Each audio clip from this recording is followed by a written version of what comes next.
नव दुर्गा, जो कि सनातन धर्म में भगवती माता, जिन्हें आदि शक्ति, जगत जननी, जगदम्बा भी कहा जाता है। आखिर बहुत सारे क्वेश्चन अभी चल रहे हैं, ये काफी सारे क्वेश्चन लोगों के मन में उठते होंगे, जैसे कि दुर्गा जी के 8 से 10 भुज ही क्यों हैं, और ये 10 भुज किस तरफ इशारा करते हैं, आखिर 9 ही दिन क्यों होते हैं, आखिर ये कोलकाता के अंदर इतने जॉय के साथ क्यों मनाया जाता है, कोलकाता और बंगाल के शहर में। फिर उठता है कि आखिर 9 ही दिन नवरात्र में क्यों होते हैं, उससे ज्यादा या उससे कम क्यों नहीं होते।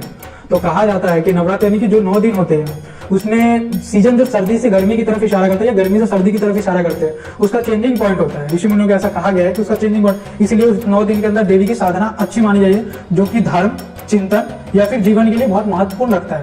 या फिर कहा जाता है कि दुर्गा माता ने 9 दिन तक महिषासुर के साथ युद्ध किया, फिर 10वें दिन उसका वध किया।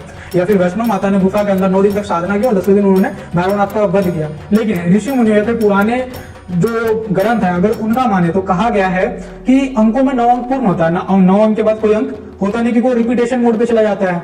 वैसे ही ग्रहों में 9 ग्रह शुभ होता है। सेम वैसे ही इंसान के जो अंदर इंद्रिया होती है वो 7 चक्रों में होती है, जो कि 7 दिन इनकी पूजा की जाती है।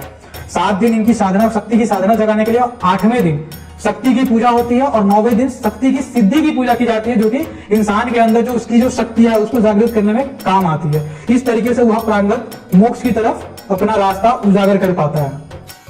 अगर सप्त चक्रों की माने तो यह जो दिन होता है वो कुंडलिनी जागरण का दिन होता है, इसीलिए 9 रूपों को इन 9 दिनों पे स्थापित किया गया है। पार्वती माता ने महादेव से प्रश्न किया कि नवरात्रि के किसे कहते हैं और नवरात्रि में 9 ही रूप क्यों होते हैं, तो महादेव ने प्रेम पूर्वक इसका जवाब दिया। कहा गया कि जो नवरात्रि होती है वो बेसिकली जो प्रत्येक दिन होते हैं उनकी एक अलग अलग शक्ति की अलग अलग पूजा की जाती है। हर एक दिन हर एक शक्ति को दिया गया है। इसमें जैसे कि जो शैलपुत्री है उनको जड़ पदार्थ या फिर प्रकृति की माता माना गया है। ब्रह्मचारिणी उन्हें ज्ञान और ताप का माता माना गया है। चंद्रघंटा उनको आवाज और दृष्टि का माता माना गया है। वहीं कुष्मांडा उन्हें स्त्री, पुरुष और गर्भधान का रूप माना गया। वैसे ही कात्यायनी जो कि कल्याणी के रूप मानी गई है, वो एक मृत्यु दंड के साथ साथ प्रेम और मुस्कान की भी एक रूप है। उसी की तरह काल रात्रि हो गई या महागौरी, महागौरी शुद्ध और पावन चीज को माना गया है, शुद्ध और परत के साथ उनको माना गया है। इसी में सिद्धि रात्रि, इसमें शिव ही पार्वती है, यानी कि इसमें अर्ध शक्ति का माना गया है, यानी कि शिव के जो एक रूप है अर्धनारेश्वर का, उसका जिक्र शिव जी ने इसमें किया है। ये शिव पुराण से लिए गया तत्व है।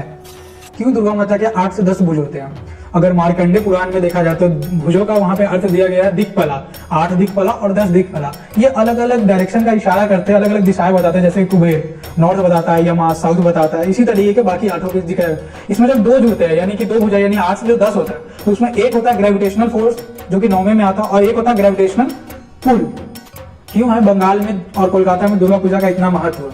आखिर क्या है इतिहास के पन्नों में इसका जिक्र?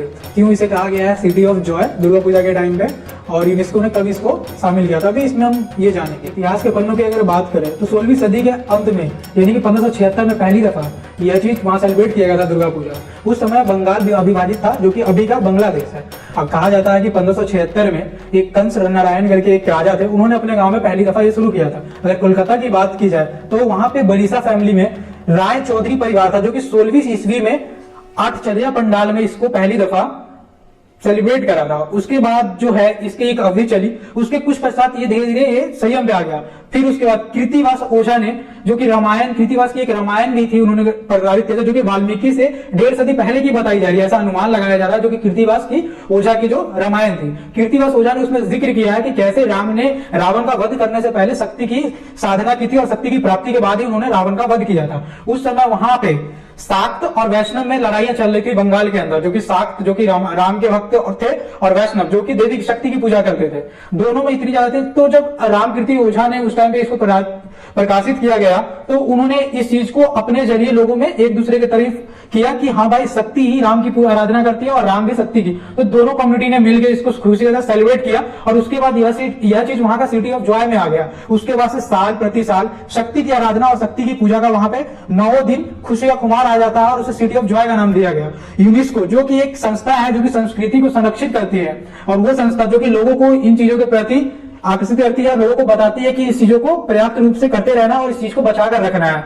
उसने इस चीज को 15 से 21 दिसंबर को यूनेस्को ने इसको 2021 में अपने अंदर शामिल कर लिया और वर्ल्ड हेरिटेज के नाम से इसको जाना गया। इस तरीके से दुर्गा माता जी को सेलिब्रेट किया जाता है। और सिर्फ दुर्गा माता को बंगाल में ही नहीं, उसके पड़ोसी देश जैसे कि त्रिपुरा हो गया, उसके बाद मिजोरम हो गया, बिहार हो गया, ऐसे जगहों पे इनको अच्छी चीजों में कहा गया। कहीं पे इनको दुर्गा माता का पूजा स्थान, कहीं पे दुर्गा पूजो और कहीं पे नवरात्र और कहीं पे नव अष्टमी के नाम से इसको जाना जाता है। बेसिकली शरद के टाइम वो भी क्या था जो अभी चल रहा है। धन्यवाद। जय माता दी।